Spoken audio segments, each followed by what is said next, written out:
Hello, we've been learning a lot from our Bifam prayer booklets on prayer. So today I would like to share with us on the topic that says knowing the God we worship, a conversation with God that fills our hearts with His truth. I am Vivian Adadu from Everyone for Christ Nigeria Northeast.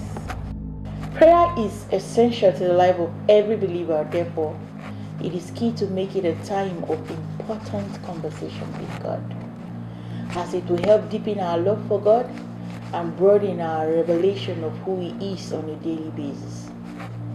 Let's take a quick peep on what prayer is. Prayer is a two-way conversation between man and God. Prayer is a place to change things or situation. Prayer is a place of fellowship with the Father. It's a place of revelation of who God is. God wants us to know Him personally.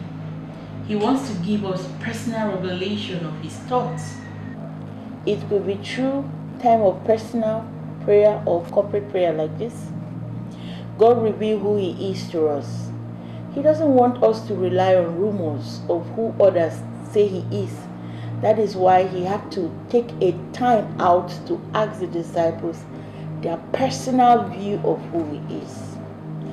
Rather, God wants us to have a personal revelation of who He is. Therefore, we can't only depend on what preachers, books, or others show us about Him. God is ready to show us who He is. But the question is, how willing are we to know who God is? Let's read the story from Matthew chapter 16, from verse 13 to 17. When Jesus came to the region of Caesarea Philippi, He asked His disciples, "Who do people say that the Son of Man is?" Well, they replied, "Some say John the Baptist, some say Elijah, and others say Jeremiah, or one of the other prophets." Then He asked them, "But who do you say I am?" Simon Peter answered, "You are the Messiah, the Son of the living God." Jesus replied, "You are blessed, Simon, son of John, because my Father in heaven has revealed this to you. You did not learn this from any human being." Praise the Lord. You see, from where we read, we see Jesus taking a validation from His disciples, asking them questions, "Who do men say I am?" But He didn't end where He asked them what people say He is, because there were diverse opinions of who He is. Rather, He concentrated better on asking, "But who do you say that I am?" So from where we read, we can see clearly that God really have a great interest on how much of Him we know, because He's ever willing and ready to pour all of Himself on us daily. That's why He took His time to ask His disciples who they personally say He is, irrespective of their response of what others say He is. And for us to worship God, we must have to know Him.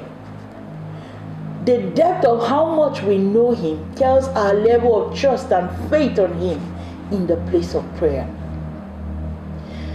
We also need to know that knowing God is a personal responsibility, and there are no laid down or permanent ways to know God. So He reveals Himself differently to every individual depending on how much you seek Him. Having known these truths, if God asks you the same question today, "Who do you say I am?"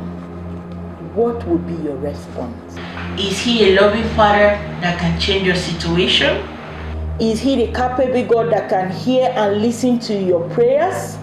Is He the I am that I am, that is your ever-present help in time of need? Or you see Him as a far God that is up there and you are lacking in His mercies? I think this is a time we really need to take thoughts and meditate, because who He is to you today tells how much of faith you have when you pray to Him. Because answers to prayer is how much of God we touch in the place of prayer. And I want to let us know today that God is the answer to our prayers and the problems of the world today. You just need to touch as much as you need Him to change the world. Thank you, and God bless you.